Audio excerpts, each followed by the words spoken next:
بەناوی خوای بەرز و بێهاوتا سڵاوتان لەبێت بینەرانی ئازیز و خۆشەویست، خۆشحاڵم کە لە ڕۆژێکی کینۆ لە پرۆگرامێکی کینۆ لەگەڵ هاوکارم ڕیاز هاتینەوە خزمەتان بۆ پێشکەشکردنی ئەڵقەی کینۆی بەرنامەی پەیامی ڕۆژ کە ئەم ڕۆژ بە کۆمەڵێک بڕگە و بابەتی جیاوازەواتینەوە خزمەتان. ئەخوازین کە تەواوی بڕگە و بابەتەکانی ئەمڕۆمان جێگای سوود و ڕەزامەندی ئێوەی ئازیز و خۆشەویست بێت. بەناوی خوای بەخشندەی میهرەبان، سپاس و ستایش بۆ خوای کە عمریەمانەتی پێبەخشین جارێکی تر لە خزمەتیەوەی ئازیز و خۆشەویست بین. بینەرە ئازیز و خۆشەویستەکانمان، درود و سڵاوی خوا بڕژێ بەسەر گیانی پاکی پێغەمبەری پێشەوا و نوری چاو سەرمەشقی دنیا و قیامەتمان،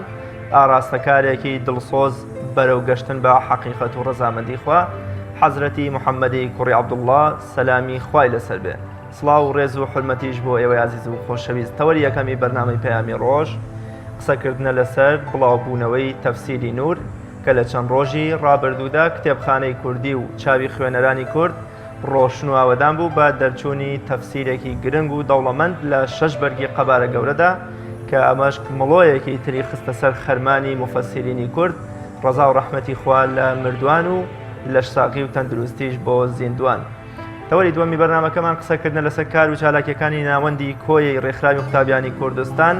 بەتایبەت کۆیە کە مەڵبەندی عیلم و عیرفان بۆ لە ڕابردوودا لە ئێستادا ڕێکخراوی قوتابیان توانیوێتی چ خزمەتێک بە بواری زانست و معالیفەیە و قەزایە و دۆخی گەنج و کێشە و گیرگرفتەکانی گەنج بکە. تەوەری سێمی بەرنامەکەمان تەوەرێکی هونەری دەبێت بە خوێندنەوەی کۆمەڵێک شیعر و مناجاتی ئاینی لەلایەن یەکێک لە شاعیرە گەنجەکانی کوردستانەوە لەگەڵ کۆمەڵێ راپۆرت و زانیاری بەسوود کە بۆ ئێوەی ئازیز و خۆشەویست ئامادەکردوون و لە چوارچێوەی بەرنامەکەدا ڕێمان کردوونەتەوە. وەڵازیان سەرەتاش دەچینە لای پێشبینی کەشەوەی سەرجەم شار و شارۆچەکانی هەرێمی کوردستان. مۆسەگەن لە خزمەت.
ڕگەی دووەمی هەمیشەیی بەرنامەکەمان ڕگەی نرخی دراوەکانە. با پێکەوە بینەری ئاڵوگۆڕی نرخی دراوەکان بین.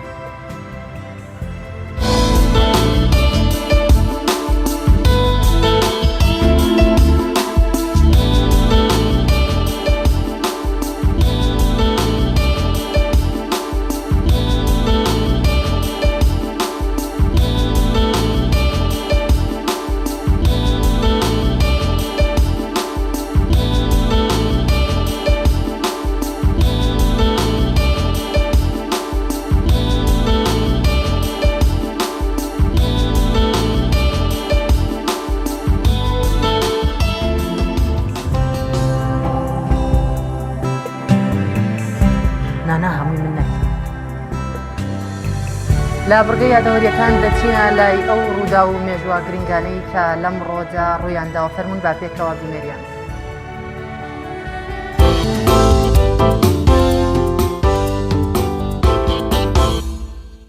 26 هەشتی ساڵی 1970 لە دایکبوونی گەورە نووسەر و ئەدێبی کورد مامۆستا عەلاءەدین سەجادی لە گەڕەکی قارچیانی شاری سنەی ڕۆژهەڵات بۆ خوێندنی شەرعی و ئاینی چەندان حوجرە گەڕاوە و سەرنجام هاتۆتە شاری سلێمانی و لە سەردەستی شێخ بابا عەلی تەکیە ئیجازەی مەلایەتی وەرگرتووە و زۆربەی خزمەتەکانیشی بردۆتە شاری بەغداد ناوبرە و یەکێک بوو لە پیاوە با خزمەت و دیارەکانی بواری ئەدەب و زمان و هونەری کوردی، مێژووی ئەدەبی کوردی و ڕشتەی مرواری و دەقەکانی ئەدەبی کوردی لە بەرهەمە هەرە دیار و بە پێزەکانی عەلاءەدین سەجادین. مامۆستا عەلاءەدین سەجادی مەلایەکی پەروەردە و دەستنێژی حوجرە و خانەقەکانی کوردستان بوو. حوجرە و خانەقەی کردە فێرگەی پێگەیاندن و خزمەتکردن و دەوڵەمەندکردنی زمان و ئەدەبی کوردی و توانی چەندان بەرهەمی ناوازە با کورد پێشکەش بکات کە تا ئێستاش کورد قەرزاری ئەو جۆرە زانایانە و حوجرە و خانەقایانی کوردستانە. عەلاءەدین سەجادی یەکێک بوو لە قەڵەمە دیارەکانی بواری ڕۆژنامەگەری کوردی و چیرۆکنووسین و یەکێک بوو لە قەڵەمە دیارەکانی گۆڤاری گەلاوێژیش. 26 هەشتی ساڵی 2009 کۆچی دوایی سیاسەتمەداری عێراقی و زانە و کەسایەتی شیعی عێراقی شێخ عەبدولعەزیز حەکیم لە نەخۆشخانەیەکی شاری تارانی پایتەختی کۆماری ئیسلامی ئێران و بە هۆکاری شێرپەنجەی سیەکان. ناوبرە و یەکێک بوو لەو کەسایەتیانی کە دژی ڕژێمی بەعز لە ڕوبەڕووبوونەوەدا بوو بەشێکی زۆری بنەماڵەکەی لەو پێناوەدا بوونە قوربانی و داواکرەو بوو لەلایەن ڕژێمەکەی سەدام حسێنەوە. ناوبرا و کوڕی شێخ موحسین عەبدولحەکیم و برای موحەممەد باقر حەکیم و باوکی عەمار حەکیم بوو.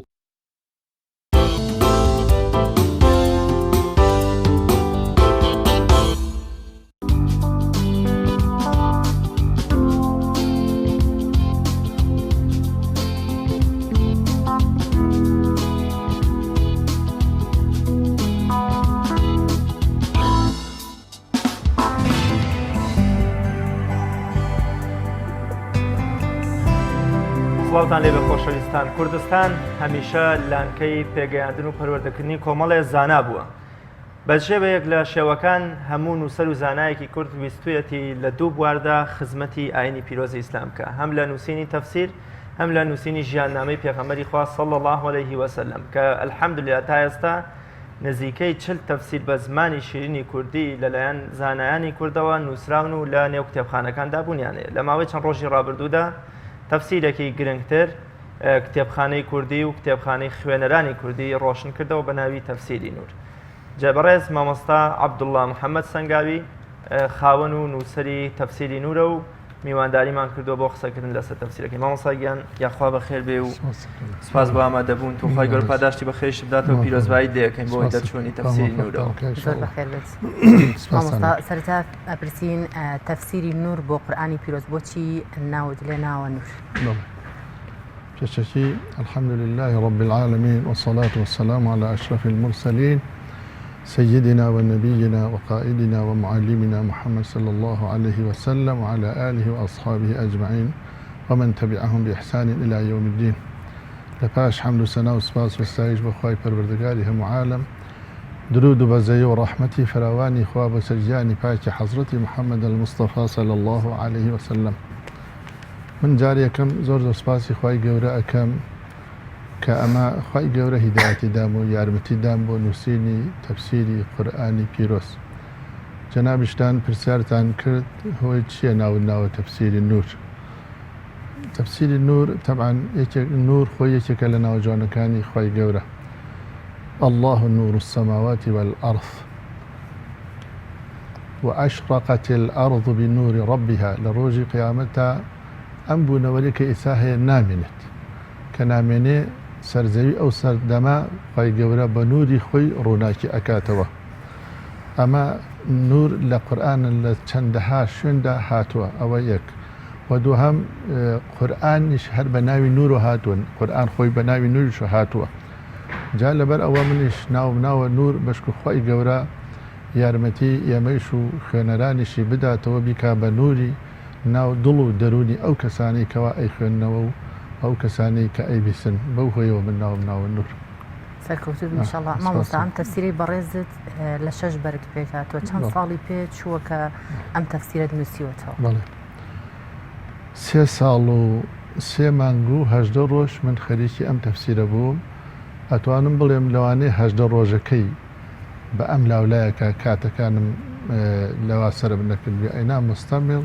ئەم 3 ساڵ و 3 مانگ و 18 ڕۆژە من خەریکی ئەو تەفسیرە بووم و لە لوتفی خوا بە زیاوێ بە 3 ساڵ و 3 مانگ و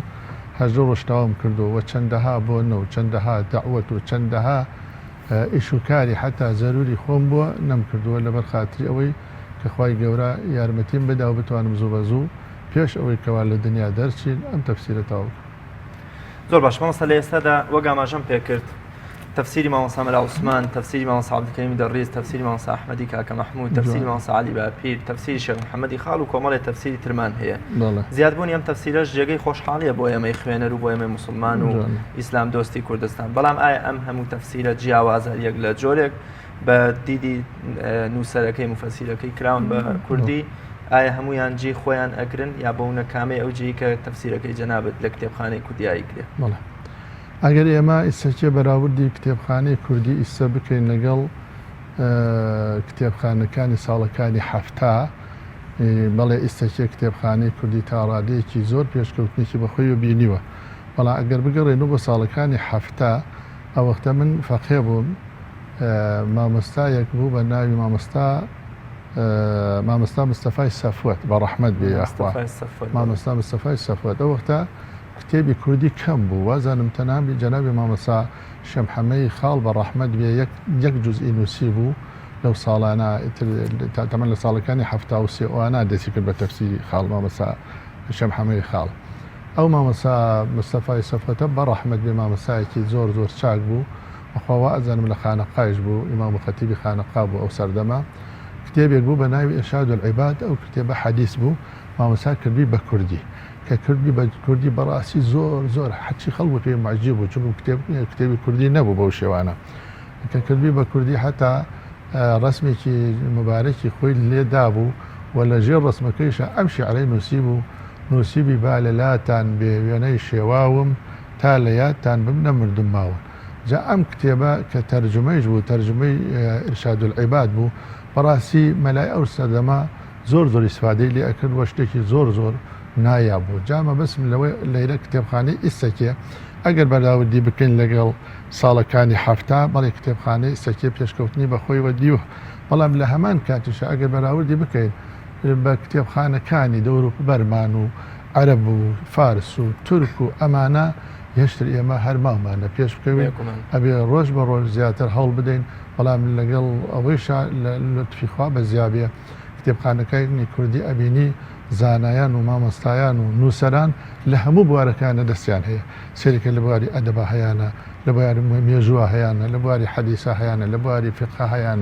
لە بواری تەفسیرە هەیەە. ئەمەش بەڕاستی جێگەی دڵخۆشیە بۆ میلەتی کورد. خی گەورە ئەم میلەتێشمان زیاتر پێشکەوتوو بکات و زیاتر پابەندمان کە بە ئاینی ئیسلامەوە. زۆر باشە مامۆستا فارس نووری حەمەخان ببوورە. مامۆستا نووری فارس حەمەخان پێشەکێکی بۆم تەفسیرەی تۆ نووسی و وەسفی دەکات لە ڕیزی تەفسیرە گەورەکانی کوردوەک و نامی و خاڵ. ئەم وەسفەی لە چیەوە هاتوو؟ ئایا ئەم تەفسیرەی تۆ چ جیاوازیەکی هەیە لەگەڵ تەفسیرەکانی تری قورئان؟ جوانە. مامۆستا پێم خۆشە لێرەوە لە پاش سپاسی خی گەورە زۆر سپاسی جەنابی مامۆستا نووری حەمەخان بکەم. مامۆستا نووری حەمەخان بەڕاستی مامۆسایەکە بەداخەوە مەجهولە، زۆر دیار نییە لە ناو کۆڕ و کۆمەڵە، بەڵام مامۆسایەکە ئەتوانم بڵێ وەکو مامۆستا مەلا کەریمی بیارە بە ڕەحمەت بێخوا ئیسا ئەوە جێگە مەقامێکی تایبەتی ببوایە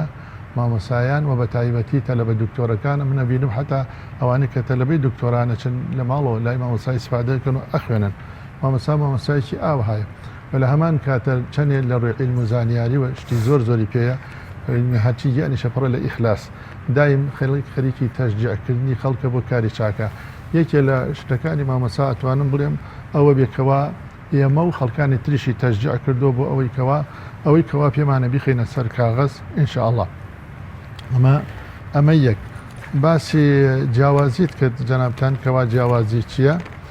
وە پێشم خۆشە زۆر سپاسی برای بەڕێز و خۆشەویستیشم جەنابی کاک دکتۆر سەباح بەرزنجی بکەم کە ئەویش بە هەمان شێوە لە پاش هەڵسەنگاندنی تەفسیرەکە ئەویش پێشەکێکی بۆ من نووسی و زۆر سپاسی ئەوشەکەم هەر لە ایرانەوە. تێتە سەر جیاوازی تەفسیرەکەی ئێمە لەگەڵ تەفسیرەکانی ترە من لە یەک خاڵە ئەیبینمەوە. تەفسیرەکانی تر ئەبینین زۆر مفەسەل و دوو بەشن، بەشێکیان زۆر مفەسەلن، زۆر بە درێژی مەعنا و واتاکانیان لە یەک دراوەتەوە و بەڕاستی خزمەتی زۆر چاکیان کردو خی گەورە جەزای بە خێریان باتەوە. ئەوانە مامۆسای ئێمە یەکێکی وەکو جەنابی مامۆستا مەلا عوسمان بە ڕەحمەت بێ یان مامۆستا مەلات کەریمی بیارە بە ڕەحمەت بێ یان مامۆستا محمودی گەڵاڵی ئینسان حەق لە ئێش تەفسیرێکی زۆر مفەسەل و درێژی چاکی هەیە خەڵکی زۆر ئیسفادە لێ کردووە ئەمانە تەبعاً وتمان تەفسیرەکانی پێشوو من لە دوو شێوەیان بینم شێوەیەکیان زۆر درێژن و شێوەیەکیشیان تقریبان ئەتوانم بڵێم وەکو تەرجمە وایە کورتە ئەم تەفسیرێکەوە ئێمە نووسیمانە خی گەورە لێمان وەرگێ من وازام لەو بینایە نە زۆر درێژە نە کورتە تەفسیرێکی متەوەسطە ئابە و شێوەیە منجاوازیەکە ئەبینم ئیتر تر نابینم خەسەر بن ماڵسا لە هەندێک شوێنی تەفسیرەکەتدا بۆ تەواوکاری و تێگەشتنی زیاتری خوێنەر بە نمونونەکانت بە شعری خۆ دێناوت یا بە جۆرێک لە جۆرەکان هەوڵت داوە نمونەی شعری خۆت بە وەکو ڕاوەیەک وەکو تەفسیرێک بۆ ئاەتە پیرۆزەکانی قورآانی پیرۆز بنووسی ئایا ئەمەش جۆرێکی ترە لە تەفسیرکردن کە تا ئێستا بۆ منە جۆرێک لە تەفسیری ئەدەبی ئەوەی کە بە شعر لە نێو کووردا زۆر کەمە هۆکاری ئەمە بۆچی ئەگەڕێتەوە مەڵی من شعر خۆم هەر لە فەقێتیوە تقریبا ئالودەیەکم بووە لەگەڵ شعر و حەزم لە شعر بووە بەڵام شعر کاتێک چاکە کە سنوور نەبەزێنێ کە کاتێک سنووری بەزان ئەوە ئیتر بەکار نایەت وەیم جارە شعر من وا ئەیبینم تاموجێژێکی تایبەتی خۆی هەیە لە هەموو بوارەکانە ئەگەر هەندێک شعری تابێ و من تەفسیرە گەورەکانی زۆربەی زۆریان کەوا خوێندوو منێتەوە ئەبینم ئەوان شعریان تایە شعری عەرەبی تایە شعر فارسی تایە حتا ئەوانە هەیە وەیم جارە منیش ئەم شعرانێکەوە مەسەلەن شعرم وتووە لە تەفسیرەکە لە چەند ڕێگەیەکەوە بووە زۆر جار مەسەلەن لە باسی ئاەتەکە پێم خۆش بە وەکو تەشویقێک وەکو زیاتر تەشویقکردنێکی خەڵک بۆ معنای ئەو ئاەتە شعرم وتەوە بۆ نمونە مانگی ڕەمەزان کاتێکم باسی مانگی ڕەمەزانم کردو لە تەفسیرەکە مەسەلەن تەفسیری ئەو ئاەتم کردو شهر رمضان الذي أنزل فيه القرآن مثلا لدواية دوسي شعركم نوسيوة مانجي رمضان مانجي رحمة شو روجاني قش بركة براي مسلمان هلصا فرسة پاداشی ڕۆژ و معلوم جەنەتە ئەمەش تەشویقکردنێکی زیاترە بۆ شعری خۆتی تایە هیچ شاعرانی هیچی کەسی تیانە شعری خۆمە بەڵە شعرەکان هینی خۆمە ئەوە بوارێکی ترشی جاری وایە لە ڕووی سکاڵاوە جاری وایە تۆ حاڵەتێکت بۆ دروستە بێ بە تایبەتی لە هەلتە ناو تەفسیرە هەلتە ناو معنایەکە ئەوش وەکو سکاڵایە زۆر جار شعرم ئالیوانە وتووە لە تەفسیرەکە زۆر باشە مامۆستا پێمان وا بێت کە ئێوە کتێبی ترتان نووسیوە لە مەجاری ئیسلامیدا ئەمانەتان بەچمە بەستێک نووسیوە ئایا پێت وایە کە هەمان خزمەت دەکەن وەکو تەفسیرەکەت بە ڕۆشنبیری ئیسلامی؟ بەڵێ وڵا الحەمدولله من وازانم تا ئێستا 15 کتێبم نووسیوە بەم تەفسیری قورئانی پیرۆزەوە و هەر 15 کتێبەکە هەمووی لە بواری ئاینیان نووسیمە لام نەداوە هەندێکی تایە بواری کۆمەڵایەتی بواری مێژووی ئەوانەی تایە مەسەلەن بە تایبەتی کارەساتی ئەنفال ئێمە خۆمان کەسێکین هەچی کەس و کارمان هەیە بە زۆری ئەنفال ئێستا من خۆم تاقانە کەسێکم لە بنەماڵی خۆمان دەرچووم ئیتر بە دایک و بە خوشک و بە براوە هەموو کەسە کارەکانمان ئەنفالە ئیتر زۆر جار مەسەلەن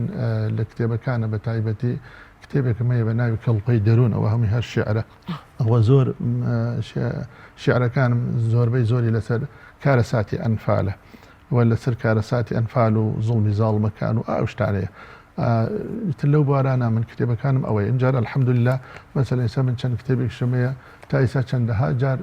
چاپ کراون یەکێ لەوانە دەواازەی ناسینی پێغەمبەری ئیسلام صلی الله عليه وسلم کە تەنها من هەر لە ڕێگەی قورئان و ئەو سێرەیەم نووسیوە نەچوون بۆ ئەم لاولا ئەوە لامایە تا ئێستا 34 جار چاپ کراوە بە تایبەتی نووسنگی تەفسیر لە هەولێر ئەوە چاپی کردو بۆ خۆی چاپی کردو و فرۆشتێتی ویم جارێ تەفسیرێکی ترم هەیە پێش ئەم تەفسیری قورئانی پیرۆزە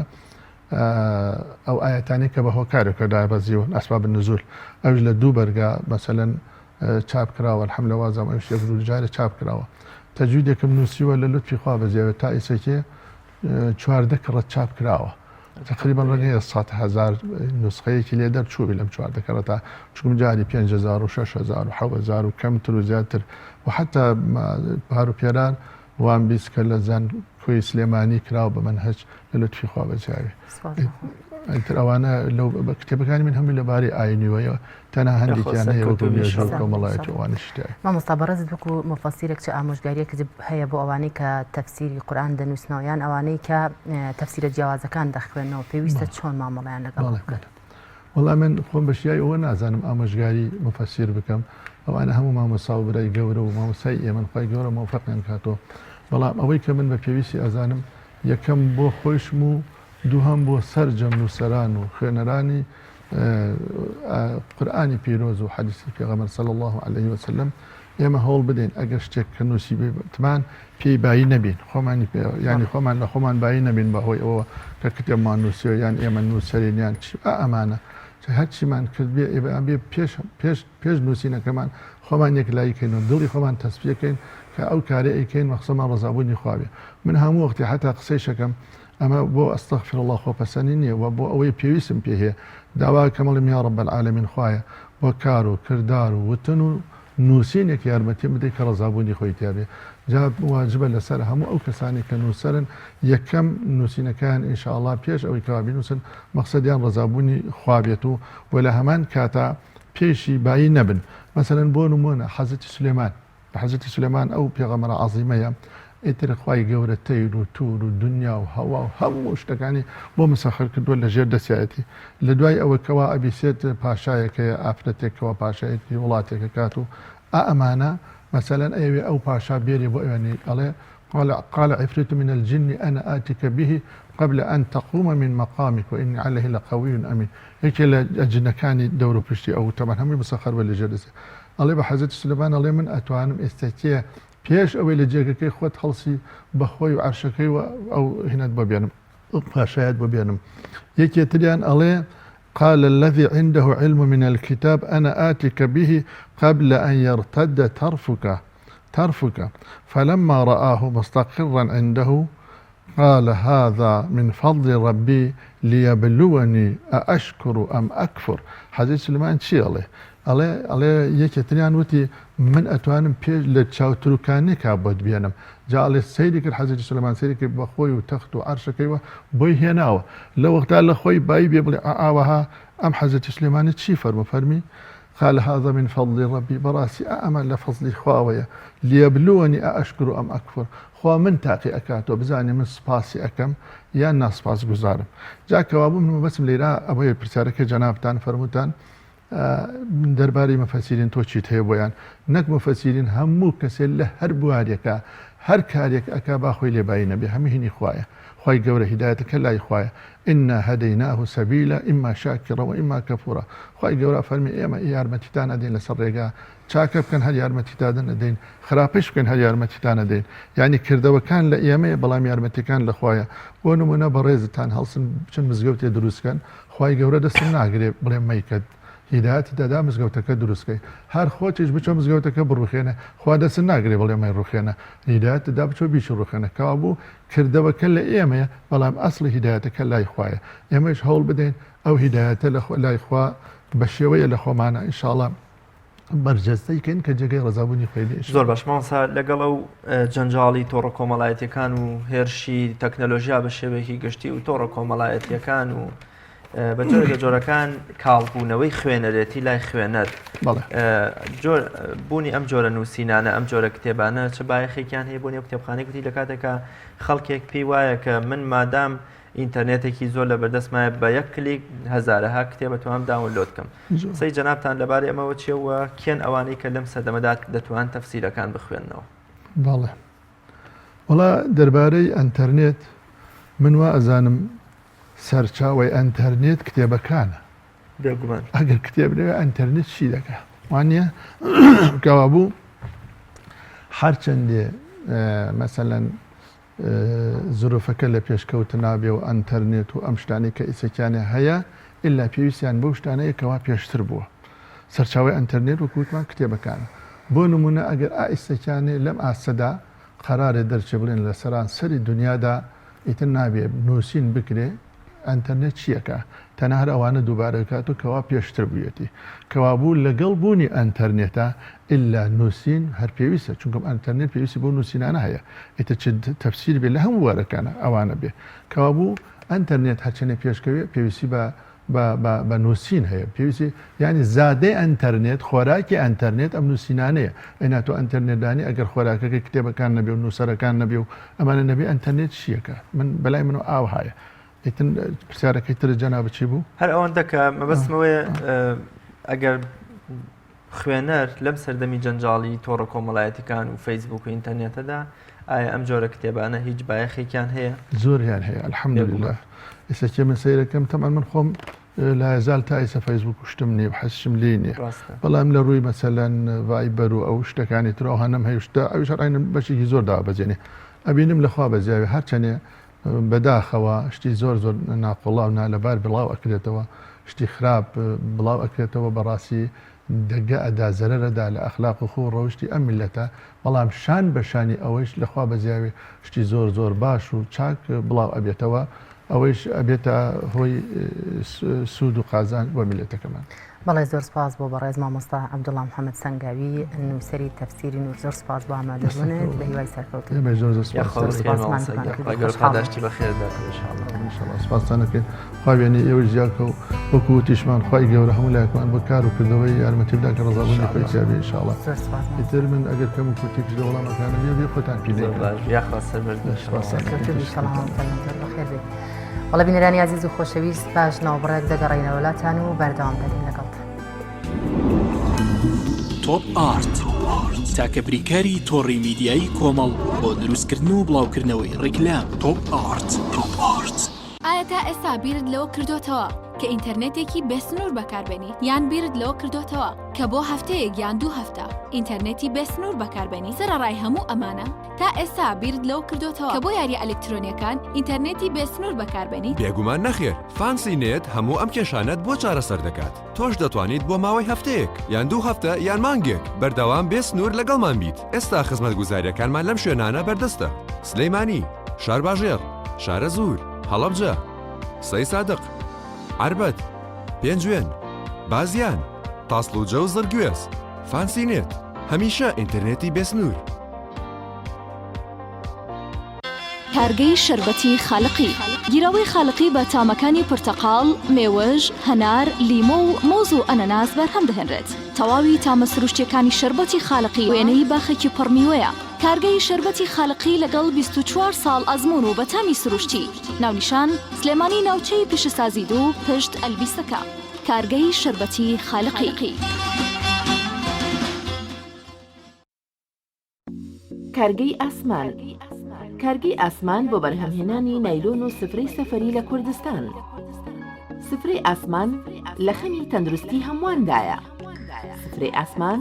دوورە لە بەکارهێنانی هەموو ماوادێکی زیانبەخش وەک ریسایکلین. بەکارهێنان لە ئێوە دڵنیایی لە ئێمە لە باشترین و خاوێنترین بەرهەمە خۆماڵیەکانە. سفرەی ئاسمان ڕازگۆیی لە پێوانەدا، خاوێنی لە پێکهاتەدا. سفرەی ئاسمان. بۆ دەستخستنی سفرەی ئاسمان پەیوەندی بەم ژمارەیەوە بکەن: 0771 840 2000. هەمومان حەزمان لە برنجە. برنجێک تامی ڕاستەقینەی برنجمان پێ ببەخشێ. بازار جمەی دێت لە برنج، بەڵام بژاردەی من برنجی دۆلفینسیە. بەتام و بۆن هاوشێوەی برنجی کوردیە. 100% سروشتیە. برنجی خڕی دۆلفینسی شێفە گەورەکان سەرسامەکات. بۆیە بێ دوودڵی بژاردی من و کابانی ماڵە. تا ئێستا زۆر جۆری برنجم تاقی کردوتەوە، بەڵام هیچیان وەک دۆلفینسی نییە. تامێکی ترە ئێوەش دەتوانن تاقیکەنەوە. دۆلفینسی باشترینمان بۆ هەڵبژاردن. تۆپ ئارت تاکە بریکاری تۆڕی میدیایی کۆمەڵ بۆ دروستکردن و بڵاوکردنەوەی ڕیکلام. تۆپ ئارت.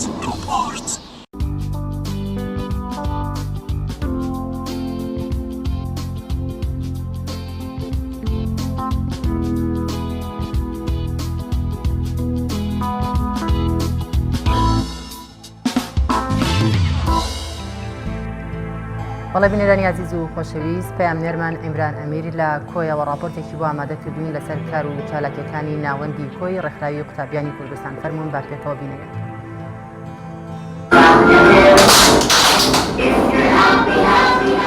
ناوەندی کۆی ڕێکخراوی قوتابیانی کوردستان وەک ناوەندێکی کاریگەری و گرنگ لە دەڤەرەکە سیر دەکرێت. ناوەندی کۆیە ساڵانە بە چەندین خول و سیمینار و وروکشۆپ خزمەتی قوتابیانی ناوچەکەیان دەکات. لە ناوەندی کۆیە خولی زمانی ئینگلیزی بۆ منداڵان بەڕێوە دەچێت و منداڵانیش سوپاسی ڕێکخراوی قوتابیانی کوردستان دەکەن. ناوم داهێنا خەڵکی شاری کۆیە بەشدارم لە خولی فێربوونی زمانی ئینگلیزی کردووە لە ڕێکخراوی قوتابیانی کوردستان سوودێکی باشم لێ بینی. My name is Leah. I'm here to learn English. I got benefit from this course. Thanks for the student organization of Kurdistan. هەر لەم ناوەندا خولی فێربوون و تەکنەلۆژیا بەڕێوە دەچێت بە مەبەستی زیاتر ئاشنابوون و سوودوەرگرتن لە پرۆگرامەکانی سەردەم. تاجان دەکردی و ئەتو ئاگاش دێنە واتە کە تاک دەکرای خەتەکەت یعنی برادەرەکان دەبینی. خولی سەرکەوتن یەکێکە لە هەرە خولە دیارەکانی ڕێکخراوی قوتابیان و کوردستان و تا ئێستا ئەم ناوەندا توانیوێتی بە هەزاران قوتابی پێ بگەێنێت و نزیکیان بکاتەوە لەو ئامانجەی کە هەیانە و دەیانەوێ پێی بگەن. بەشداری خۆم کردو بۆی ئاستی زانستی خۆم بەرزکەمەوە وەروەها لە ڕووی کات و شوێن و پەروەردەی و خولێکی زۆر سەرکەوتەماوی 10 ساڵە لە خزمەت قوتابیاندایە بە بەردەوامی و وەروەها ئاستی مامۆستایەکان زۆر باشە و هەروە دەمێت لەم ڕێگەی ئەم خولەوە بەو دەرەجە بکەم و بۆ کۆلیژە بکەم کە خۆم حەزم پێیەتی. ڕێکخراوی قوتابیانی کوردستان کە لە ساڵی 2003 ڕاگەیەندراوە و ئێستا خاوەن 17 ناوەند و 120 لقا لە سەرجەم شار و شارۆچکەکانی هەرێمی کوردستان و توانیوێتی خزمەتێکی بەرفراوان بە سەرجەم شار و شارۆچکەکانی هەرێمی کوردستان بکات و وەهاوکات توانیوێتی لە بوارەکانی پەروەردە و خوێندن دەستێکی باڵای هەبێت. عیمران ئەمیر کەناڵی ئاسمانی پەیام کۆیە. خۆشەویستان تەوەری دووەمی بەرنامەکەمان قسەکردنە لە سەرکار و چالاکیەکانی ناوەندی کۆی ڕێکخراوی قوتابیانی کوردستان. بێگومان ڕێکخراوی قوتابیانی کوردستان بە شێوەیەکی گشتی یەکێکە لەو ڕێکخراوانەی کە هاوشانی ڕێکخراوەکانی تر لەگەڵ ئەو نەبوونی و هەژاری و قەیرانەی کە بەسەر ڕێکخراوەکەدا هەیە و بەرامبەر زۆری و زەبەلاحی ڕێکخراوەکانی دیکە توانیوێتی جێدەستی خۆی دیار بێ و ناوەندی کۆی ڕێکخراوەکەش بێگومان هاوشێوەی سکرتارێتی گشتیا بە شێوەی گشتی ڕێکخراوەکە توانیوێتی ئەویش لە مەیدانەکەدا ڕۆڵ و پێگەی خۆیە بێ. بۆ مەبەستە و قسەکردن لە سەرکار و چالاکیەکانیان میوانداری زۆر بەڕێز هەڤاڵ محەممەد لە پرسراوی ناوەندی کۆی ڕێکخراوی قوتابیانی کوردستان ماکتمان ساڤاڵ زۆر بەخێر بێ سوپاس ناوەندی کۆی ڕێکخراوی قوتابیانی کوردستان لە هاوشانی ڕێکخراوەکانی تر یا ڕێکخراوی حیزبەکانی تر چی کردووە بۆ قوتابیان و لە چه ئاستێکدانەوە؟ بەڵێ دەستان خۆش بێ خوا سپاس بۆ ئێوە لێرەوە سڵاوم دەگەێنم بە سەرجەم قوتابیان لە هەرێمی کوردستان و هەروەها لە هاوکارانم لە ڕێکخراوی قوتابیانی کوردستان و کادر و ئەندامانی ڕێکخراوە خۆشەویستەکەمان. بەڵێ دیارە ڕێکخراوی قوتابیانی کوردستان لە کوردستاندا لە سەرتاسەری کوردستاندا کاری زۆری کردووە، کاری باشی کردووە لە ژێر دروشمەکانی پەروەردە زانست نوێگەریدا خزمەتی باشی کردووە بە چینی قوتابیان و بەردەوامە بە شێوەیەکی کارا لە ئێستادا دەبیندرێ و وەک لە ڕابردوودا بینراوە لە ئێستاش کاروبارەکانی بەردەوام. مامۆستا گرنگترین کار و پرۆژەی ئێوە چییە؟ ئایا تەنها ئەو چالاکیانەی کە ئەنجامی دەدەن تەنها ناوەندەکەی خۆتان نەگرێتەوە ینی بۆ هیچ لقێکی کە بۆ هیچ شوێنێکی کە ئێوە ئەتوانن لە لقەکانیان لە شوێنەکانی کە کار و پرۆژەتان هەبێت یان تەنها لە ناوەندی کۆیە ئێوە کار و پرۆژەتان هەیە و ئەو کار و پرۆژانشتان چی؟ بەڵێ وەکو باسم کرد دیارە ڕێکخراوی قوتابیانی کوردستان ڕێکخراوێکی سەرتاسەریە لە کوردستاندا خاوەنی 17 ناوەندەوە زیاتر لە 100 لقی هەیە ینی 120 تقریبا لقی هەیە. کەواتە هەماهەنگن بە یەکەوە؟ بەڵێ لە سەرجەم ناوەندەکانی خوێندن لە سەرجەم شار و شارۆچکەکان هەیەی و خزمەتی باشی کردووە هەموو شوێنەکان بە فعالی کار دەکات کەواتە خاوەنی سکرتارێتێکە کە هاوڕەکانم لە سکرتارێدانی هاندەر و داڕێژەری پلان و پرۆژن و هەروەها خاوەنی پەیڕەوێکە دیارە پەیڕەوەکە وەکو باسم کرد دروشمەکان پەروەردە زانست نوێگەری ئێمە ڕاستەخۆ هەوڵ دەدەین بۆ خزمەتکردن و هەروەها پەروەردەکردنی نەوەیەکی تەندروست و هەروەها نەوەیەکی دڵسۆز بۆ کوردستانەکەمان و هەروەها لە ڕووی زانستیەوە ئێمە لە ناوەندەکانی خوێندندا هەوڵی کارلێکردنی باشمانداوە لەگەڵ قوتابیان و هەروەها پەیوەندی بەستن لەگەڵ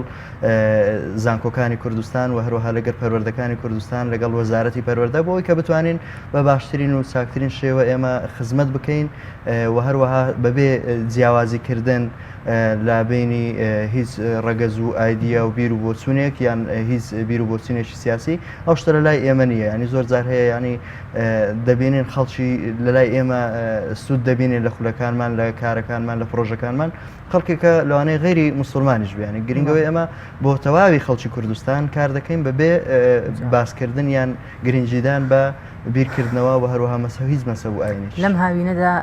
چ خولێکتان کردێتەوە بۆ قوتابیان بەڵێ پێم وایە کاتەکەمان ئەوەندە زۆر نەبێ باسی تەواوی کارەکانی ڕێکخراوی قوتابیانی کوردستان بکەم ئێمە باسی ناوەندەکەی خۆمان دەکەین ناوەندی کۆی دیارە لە ساڵی 2008 دامەزراوە لایەن دەستەیەکی دڵسۆزەوە ئێستاش بەردەوامی هەیە لایەن ستافێکی دەزڕەنجینەوەکەوە کارەکانی دەکات و ساڵانە پلان دادنێ و هەروەها جێبەجێشی دەکات تاوەکو کۆتایی ساڵەکە تێپەر دەبێت دیارە ئێمە ئەگەر باسی ئەو هاوێنە بکەین لەو هاوێنەدا ئێمە خولی زیاتر پیشەیانە کار دەکەین بۆ نمونە حەز دەکەین گەنج دیارە کاریمە زیاتر لەگەڵ گەنجە گەنج کاتێکە لە زانکۆ لە ئێستادا بە تایبەت کە بۆ قەیرانەدا داڕۆیشتین و تێپەڕبووین گەنج زۆر بێ ئومێدە گەنج زۆر بێنازە لە وڵاتیمە بە تایبەت لەو منطقەی ئێمە لەبەرەوەی هەڵکەوتەی جوغرافی کۆیە و هەروەها ئەو شوێنانەی ترکە سەر بە قەزای کۆیان تایبەتمەندێکی هەیە کاگڕاس ئەویش ئەوەیە کە لە ڕووی ئیداریەوە سەر بە هەولێرین و لە ڕووی سیاسی و دەسەڵاتیشەوە سەر بە سلێمانین ئێمە دیارەوەش بۆتە هۆی ئەوەی کە هەم لە ڕووی خزمەتگوزاریەوە خەڵکی کۆیە یانەوەتە شاری کۆیە هیچ خزمەتگوزاریەکی بۆ نەکرێت یعنی لە ڕووی خزمەتگوزاریەوە با پێتان بڵێم لە ئێستاوە حاڵی کۆیە زۆر زۆر وێرانە بە تایبەتەوە ئێستا کەوتووەتە ناو چوارچێوەیەکەوە کە هەموو جادەکان نۆژەن دەکرێنەوە زۆرترین ڕووداوی هاتوچۆ لەوانەیە لە سەر ڕێگای هەولێر کۆیە یان سماقۆڵی کۆیە بێ کە زیاتر خەڵکی کۆیە پێدا هاتوچۆ دەکە ئەوش بە بۆنەی ئەو زیاتر ئەو ترێرە گەورانە کە بێ دادڕۆن و ئیتر نەوت دەگوێزنەوە وای کردووە کە ڕێگاکان وێران بێ و هەروەها نەتوانرێت چارەسەریش بکرێت بۆیە یعنی خەڵکی کۆیە بۆتە قوربانی و هەروەها لە لایەکی تریشەوە خەڵکی کۆیە گەنجی کۆیە زۆر زۆر بێناسکەوتووە بۆیە ئێمە هەمیشە هیوایەک بووین لەگەڵ ئەوەی کە جەنابەت ئاماژەت پێدا کە دۆخی ڕێکخراوی قوتابیانی کوردستان لەوانەیە لە چاو ڕێکخراوەکانی تر ینی لە 95 فەرقی هەبێت بەڵام بە داهاتێکی زۆر کەمەوە یانەوەتە بە پاڵپشتێکی زۆر کەمی مادیەوە ئێمە توانیومانە لە ئاستی پێشەنگ دابین سەرجەم شار و شارۆچکان و لە کۆیش بە هەمان شێوە ئێمە پیشەی کارمان کردووە ویستمانە خزمەت بکەین و هەروەها ئێستا بۆ نمونە لە راپۆرتەکەدا ئاماژەتان بۆدا کە خولی پیشەی تەکنەلۆژی هەیە یعنی ئێمە دەمانێت گەنج بخینە سەرکار بۆ نمونە گەنجێکە تەخەڕوزی کردووە دەرچووی زانکۆیە دەرچووی پەیمانگایە نەتوانێت کاری دەست بکەوێت بەڵام ئێمە وامان کردووە شارزای بکەین لە بوارێکدا بۆ ئەوی بکەوێتە سەرکاری خۆی بۆ ئەوی کە هەر چاو لە دەستی کەس نەبێت تا ئێستا هیچ گەنجێکە بۆ کە لە ڕێی ئەو خولانەوەی ئەو دەوراتانەوە کەوە بۆتان کردوێتەوە توانی بێتی کار و پیشەیەک بۆ خۆی بدۆزێتەوە لە ڕێ ئەو فێربوونەوە کە لەلایەنەوە فێربوو بێت بەدڵنیاییەوە ئێمە کە خولمان کردوێتەوە ینی وامان کردووە کە قوتابی ئیستیفادە لێ بکە کە بەتایبەت لە بواری ڕۆشنبیری لە بواری کرانەوەدا ینی بەڕۆی واقعدا لەبەرەوەی ئێستا باسی کۆیەتان بۆ بکەم لە کۆیە لەوانەیە پێتان سیر بێ کاتاوە کوێستای کەناڵی تەلەڤیزیۆنی لێ نییە ینی بۆ نوە کەسێک حەزی لە ڕاگەاندنە ناتوانێت ڕاگەاندنێک ئیش بکات ئێمە لە کۆیە ینی وەکو ڕادیۆمان هەبووە خەڵکمان فێری لە ڕاگەاندن ینی دروست کردووە پێگەیاندووە خەڵکێکی زۆریش ینی لەوانەیە بگاتە زیاتر لە 20 کەسیشمان پێگەیاندووە بەڵام 2000 ینی ئەگە حەزی ڕاگەاندنی شێوێ لە شوێنێک نەبوو بتوانێت ئەدای کارەکەی خۆی بکات بەڵام لە خولێکی پیشەی کە تۆ ینی باز لە فۆرماتکردنی کۆمپیوتەر و ئیتر حاسوب بەگشتی یانەوەتە مۆبایل ئەو بابەتانە بکات دەتوانێت لە دوای ئەو خولانەی ئێمەوە خۆی بتوانێت بێتە خاوەن پیشەیەکی سەر بەخۆی خۆی و هەروەها بتوانێت شوێنێک بدۆزێتەوە کە کاری تێدا بکات یانەوەتە بە شەریکی بیان خۆی بتوانێت کارێکی نوێ دەست پێ بکات ببێتە خاوەنی کار زۆر باشە ئاستەنگ و لەپەرەکانی بەردەم کارکردنتان چین بڵێ دیارە لەپەرەکانی بەردەم ئەو ڕێکخراوانەی کە لە دەروی دەسەڵاتدان زۆر زۆرە ڕێکخراوی قوتابیانی کوردستانیش بەردەوام ئەو لەپەرانەی بۆ دروست بووە بۆ نمونە ئێمە ڕێگریمان لێکراوە لەوەی کە لە زانکۆکاندا نتوانین تەفاعول بکەین لەگەڵ قوتابی نتوانین چالاکیەکانمان بکەین نتوانین هۆڵەکانی زانکۆ بگرین کەچی بۆ هەڵپەرچێ لەوانەیە لە لای ڕێکخراوەکانی دەسەڵاتەوە بەکاردێت بەڵام بۆ من ئەگەر بمەوێ لە بواری زانستیدا کە پرۆژەکەم وا بکات کە ئاستی زانستی قوتابی زۆر بەرەو پێش بەرێ ڕێت پێ نادەن کە هۆڵێکی زانکۆت بدەنێ بەڵام بۆ خۆیان ئیستیغلالی دەکەن و دەتوانن ینی زۆر جار ینی خەڵکێک کە ئیستیفادەی لێ دەکات هیچ پەیوەندی بە زانکۆوە نیە هیچ پەیوەندی بە خوێندکارەوە نییە بۆیە ئێمە وەکو ڕێکخراوەکانی تر نەمانتوانیوە ئەو دەرفەتەمان بۆ بڕەخسێ بەڵام لەگەڵ ئەوەشدا ئێمە نەوەستاوین ینی هەرچەند لەمپەرەکان زۆرن لە ناوەندەکانی خوێندندا لە شوێنەکاندا ئێمە لە کاری خۆمان بەردەوام بووین بۆ نمونە ئێمە بەشێکمان هەیە بە ناوی ڕێگای سەرکەوتن و خولی سەرکەوتن خولی سەرکەوتن لە لای ئێمە ینی گرنجێکی زۆری هەیە و زیاتر خێرخوازیە خۆبەخشیە ئێمە لەو هاوێنەدا زیاتر لە 300 قوتابیمان هەبووە 300 قوتابی ینی توانیمانە نزیکی 1000 دەرس بدەینە قوتابی 1000 دەرس بۆ نمونە لە هەر مادەیەک لە هەر دەرسێک ئێمە توانیمانە 150 تاوەکو نزیکی 200 قوتابیمان هەبێ بۆ ئەوەی کە ئەو قوتابی سوود لە ئێمە وەربگرێت بە نرخێکی زۆر کەم کە ئەو نرخەلەوانەیە 180 بەرەوسەر بۆ مامۆستایەکە بگەڕێنەوە لێرەوە زۆر سپاسی مامۆستاکانیش دەکەم کە زۆر هاوکارمانن لە شوێنی ترلەوانەیە زۆر زیاتریان دەست بکەوێت بەڵام بۆ مڕاعاتکردنی حاڵی قوتابیان و خزمەتکردنی قوتابیان زۆر ینی مولایی من لەگەڵمان و توانیویانە ینی بە پارەیەکی زۆر کەم بە نرخێکی کەم لەگەڵمان بن تاوەکو خزمەت بکەن بەچینە قوتابی بەدەر لە خولی سەرکەوتن ئەو خولانەی ترکە کردوتانەتەوە بۆ قوتابیان ئایا بێ بەرامبەر ئەوانیش یان تا چەند ئێوە لە خزمەت قوتابی کەم دەرامەتە تا چەند هاوکاریانە بڵێ دیارە خاتوشەیدا ئێمە خولەکانمان لە هەموو خولێکدا هاوکاری قوتابین ئێمە ئەگەر ینی بە پارەیەکی کەمیش بێت وەرمانگرتووە بەڵام زیاتر ینی ئەوەی تێدا بوو کە قوتابیەکە ئیسیفادە لێ بکە سوودی لێ ببینێ ئێمە خولی بۆ نمونە مەلەوانیمان هەیە خولی تێنسمان هەیە خولی تۆپانێمان هەیە بڵین ئەو شتانە خولی وەرزشی هەمووی وای کردووە کە ئەو دۆخی کە بەسە گەنج داهاتوە هیوایەک بدەینەوە بە گەنج بەڵام ئایا ئێمە دەتوانین لە ئاست ئەو بێ هیوایە زۆرەدا بین کە هەیە نەخێر لەبەرەوە دۆخی کۆیە لە ئێستادا بە دۆخێکی ناهەمواردا تێپەڕیوە کۆیە شارێکە بەڕاستی خەڵکێکی زۆر دڵسۆزی تێدا خەڵکێکی باش تێدا بەڵام بێ خزمەتە ململانێت سیاسەکان یان زۆنی زەرد و سەوزیش کاریگەری هەبێ لەسەر نەبوونی ئەو خزمەت بەتاکید ینی وەکو گوتم لەوانەیە زۆنی ئەو زۆنی کە دەسەڵاتی کۆیە دەکات ناتوانێت لە ڕووی ئیداریەوە بتوانێت خزمەتی بکات و ئەوی تریشیان لەبەرەوەی لایەنە دەسەڵاتەکە لەگەڵ خۆی نیە ئیتر ینی بۆ کۆیان کردو بە قوربانیەوە گومانی تێدانە و لە کۆی ئێستا گەنجان ینی تقریبن بەرەو بێهۆشی بردراون وەکو سەرجەم شار و شارۆچکانی تر کە لە کوردستاندا هەیە ینی گەنجان تووشی و تریاک بوون گەنجانیان لێ کردووە کە ڕێژەیەکی زۆر ینی کافتریا کە هەبێ ینی لە هەموو کوێستانتەرێکی ڕۆشنبیریمان نییە کەوا حکوومەت سەرپەرشتی بکات باشتر من پێم خۆش بوو تەوەرێکی بەرنامەکەمان قسەکردمە لەسەر گەنج و کێشۆگیر و گرفتەکانی گەنج بە لەوەچێک کۆتا پرسیاری بواری قوتابیان بکەین سیستەمی زانکۆلان یا پڕکردنەوەی فۆرمی زانکۆلانی کە لە پرۆژە دوورمۆداکانی ڕێکخراوی قوتابیانی کوردستان ئەمساڵ ئێوە چەند کەستان هاوکاری کردووە لە بواری پڕکردنەوەی فۆرمەکە و ئایا ئێوە کۆنتاکتی ڕاستەخۆتان لەگەڵ ناوەندی وەکۆڵە سکرتارێتە هەیە لە سلێمانی یا بۆنە سەربەخۆ خۆتانە و هاوکاریەتان بەخشیوە بە قوتابیان و خوێندکاران بەڵێ دیارە ماوەکو ئاماژەم پێدا بەشێکمان هەیە بە ناوی ڕێگای سەرکەوتن ڕێگای سەرکەوتن خولی سەرکەوتن تێدا خولی ڕۆشنبیری تێدا هەروها ئاراستەکردنی قوتابی تێدا بۆ زانکۆ و پەیمانگاکان لە دوایەوەی کە پۆلی 12 دەردەچن ئێمە ساڵانە